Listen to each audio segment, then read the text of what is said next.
अगर आपको लगता है कि आपकी फैमिली टॉक्सिक है तो भूल जाएँ क्योंकि आप मिलने जा रहे हैं एक ऐसी फैमिली से जो हर वक़्त लड़ते रहते हैं। उस वक़्त भी जब दुनिया में एलियंस ने हमला कर दिया है, जान जाए तो जाए पर कलेश ना जाए। दुनिया को ये एलियंस मिलियंस ऑफ ईयर से ऑब्ज़र्व कर रहे हैं और उन्होंने ज़मीन के अंदर अपने ट्राइपॉड्स दबा रखे हैं।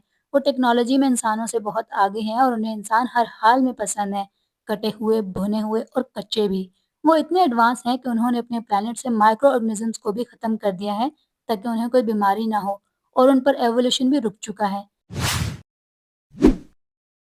रे एक क्रेन ऑपरेटर है और जब वो घर जाता है तो उसके बच्चे उसे मिलने आए होते हैं। उसकी डिवोर्स हो चुकी होती है और वो पैसिव अग्रेसिव बिहेवियर रखता है। उसका बेटा रॉबी तो उसे बिल्कुल भी पसंद नहीं करता और वो अपने बाप को उसके नाम से बुलाता है और उसकी कोई बात नहीं मानता।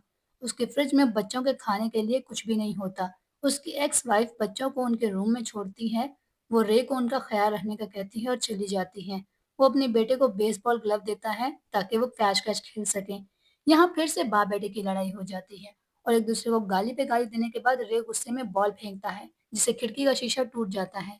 उसकी बेटी रेचल रे से प्यार से बात करने को कहती है तो रे कह देता है कि मेरी माँ बनने की कोशिश मत करो। वो खाना मांगती है तो वो कह देता है ऑर्डर कर लो। टीवी पर न्यूज़ चल रही होती है कि इलेक्ट्रोमैग्नेटिक करंट की वजह से बड़े बड़े तूफान आ रहे हैं। रे सोने चला जाता है। शाम को रे रेचल का ऑर्डर किया हुआ खाना खाने लग जाता है। उसे वो खाना बिल्कुल भी पसंद नहीं आता तो वो पूछता है कि तुमने ये क्यों ऑर्डर किया? तो वो कहती है कि मैंने ये खास जगह से ऑर्डर किया है क्योंकि वो हेल्दी खाना डिलीवर करते हैं। रे कहता है तुम कोई पिज़्ज़ा ऑर्डर कर लेती। रे बच्चों से ज़्यादा इमेच्योर बिहेवियर रखता है। वो रेचल से रॉबी का पूछता है तो वो बताती है कि वो तुम्हारी कार लेकर बाहर चला गया है। रे रॉबी को ढूंढने जाता है तो आसमान में बादलों का तूफान आया होता है। हर तरफ हलचल होती है। उसका दोस्त रे के कहने पर गाड़ी का एक पार्ट सोलेनॉइड बदलता है। वो अपनी बेटी को लेकर घर में छुप जाता है और फिर से रॉबी को ढूंढने चला जाता है। उसी इलेक्ट्रोमैग्नेटिक करंट की वजह से सारी गाड़ियां चलना बंद हो जाती हैं। इसलिए उसे इंटरसेक्शन पर रॉबी मिल जाता है और वो बताता है कि गाड़ी चलते चलते बंद हो गई। रे उसे घर जाने का कहता है और कहता है कि अगर तुमने दोबारा मेरी गाड़ी ली तो मैं पुलिस को कॉल कर दूंगा। वो खुद आगे चला जाता है ताकि पता करे कि तूफान क्यों आ रहा है। आसमान से जिस जगह बिजली गिरती है वहां जमीन फट जाती है और जमीन से एक नई बला निकल आती है। ये एक ट्राइपॉड होता है जिसके अंदर आसमान से आने वाले एलियंस बैठकर हर तरफ तबाही मचाना शुरू कर देते हैं। वो इंसानों को मच्छरों की तरह मारना शुरू कर देते हैं। सारी गाड़ियां चलना बंद हो जाती हैं और लोग डेस्परेशन में इधर उधर भाग रहे होते हैं। रे ये सब छुपकर देख रहा होता है। वो घर जाता है और पूरी तरह ट्रॉमाटाइज़ होता है। वो बच्चों को कुछ नहीं बताता और वो बच्चों के साथ कुछ ज़रूरी चीज़ें लेकर निकलता है। यहाँ रे के अंदर का सोया हुआ बाप जाग जाता है। वो अपने दोस्त से वो वैन ले लेता है जिसका पार्ट उसने एलियंस के इलेक्ट्रोमैग्नेटिक करंट के बाद बदला था। इसलिए वो कार चल रही होती है। वो वैन लेकर भाग जाते हैं। रेचल पैनिक कर रही होती है और रॉबी उसे संभालता है। रॉबी पूछता है कि ये क्या कोई टेररिस्ट अटैक है? रे खुद नहीं जानता कि ये सब क्या है। वो अपनी माँ के घर आते हैं जो खाली पड़ा होता है। रे बच्चों को ब्रेड पर पीनट बटर लगाकर देता है और ये भी नहीं जानता कि उसकी बेटी पीनट बटर से एलर्जिक है। दोनों बहन भाई कहते हैं कि उन्हें भूख नहीं है तो रे को फिर से गुस्से का दौरा पड़ जाता है और वो ब्रेड को खिड़की की तरफ फेंकता है। वो रात बेसमेंट में गुजारते हैं और सुबह एक जोरदार धमाके की आवाज से उठते हैं।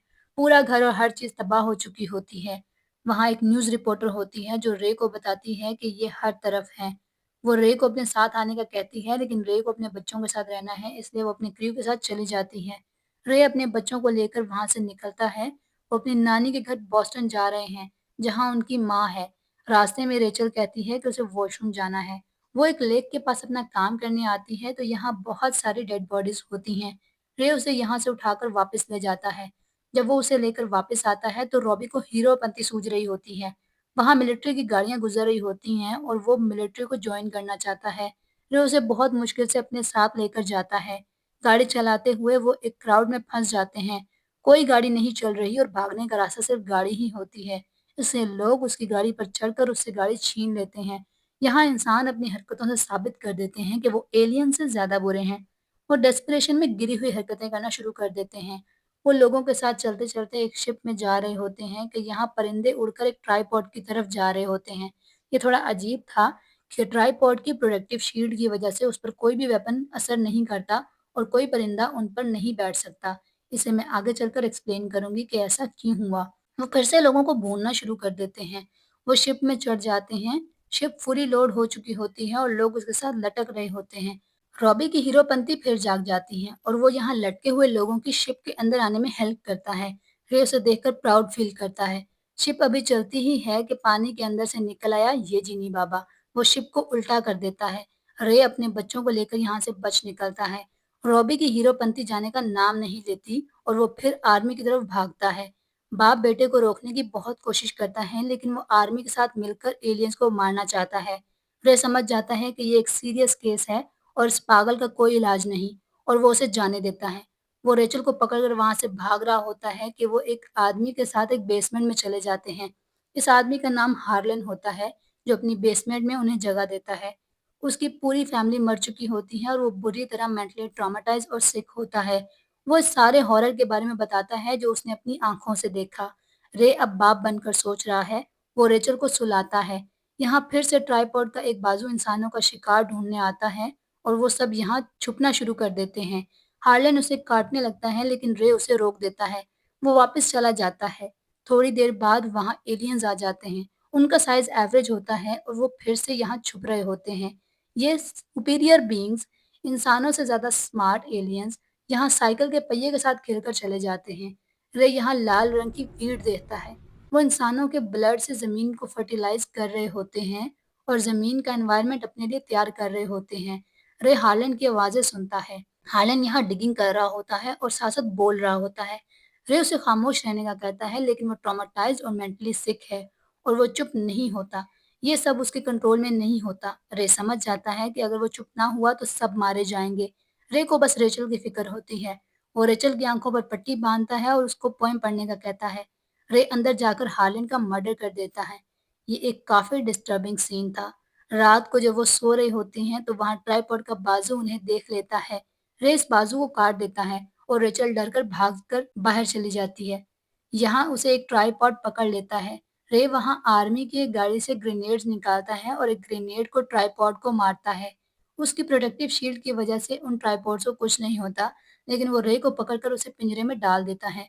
ट्राइपॉड के अंदर से एक बाजू निकलता है और वो एक आदमी को खा जाता है। फिर रे की बारी आती है तो वहाँ सब लोग उसे खींचना शुरू कर देते हैं। ये आइडिया उन्हें पहले नहीं आया। आखिर रे हीरो है और हीरो को बचाना भी तो है। वो रे को बाहर खींच लेते हैं लेकिन रे उन ग्रेनेड्स को अंदर ही छोड़कर आ जाता है। इस ट्राइपॉड को अंदर से खत्म किया जा सकता है। ये मशीन मरते हुए उल्टी करती है। वो बच जाते हैं और बॉस्टन की तरफ जाना शुरू कर देते हैं। रे उस लाल रंग के पौधों को देखकर समझ जाता है कि ये मरना शुरू हो गए हैं। उन पौधों पर भी परिंदे बैठ रहे होते हैं। वो ट्राइपॉड्स एक-एक करके खुद ही मरना शुरू हो जाते हैं। एक ट्राइपॉड को चक्कर आना शुरू हो जाते हैं। इस पर परिंदे बैठ रहे होते हैं तो रे सोल्जर को कहता है परिंदों को देखो, लेकिन वो सोल्जर शोर की वजह से उसकी बात नहीं सुन सकता। यानी उनकी शील्ड काम नहीं कर रही तो आर्मी इस ट्राइपॉड को मार सकती है। आर्मी उस ट्राइपॉड से लड़ रही होती है। रे रेचल को लेकर रोड ब्रिज के नीचे छुप जाता है। वो ट्राइपॉड गिरता है तो उसके अंदर से मरता हुआ एलियन निकलता है। जमीन पर माइक्रो ऑर्गेनिजम्स होते हैं और वो वायरसेस और बैक्टीरियाज की वजह से सरवाइव नहीं कर पाते। जी, एलियंस भी कोरोना वायरस का मुकाबला नहीं कर पाए। इंसान कई तरह के ऑर्गेनिज्म के साथ रहते हैं लेकिन एलियंस सेल्फिश और सेल्फ सेंटर्ड होते हैं। ये सुपीरियर बीइंग्स अपने प्राइड की वजह से मर जाते हैं। रे रेचल को लेकर बॉस्टन में उसकी माँ के पास आता है और उसका बेटा रॉबी भी वहीं मौजूद होता है। सर्वाइवल की इस जंग में रे ने अच्छा बाप बनकर दिखाया। रॉबी उसे पहली दफा डैड कहकर बुलाता है और वो दोनों गले लग जाते हैं। इस पूरी फिल्म में हीरो का एलियंस को मारने और उन्हें हराने में क्या काम था? हीरो का कोई काम नहीं था। वो फिल्म में भाग-भाग कर उसकी रेटिंग बढ़ाने आया था। ओवरऑल मुझे ये फिल्म बहुत अच्छी लगी और मेरी तरफ से रिकमेंडेड है।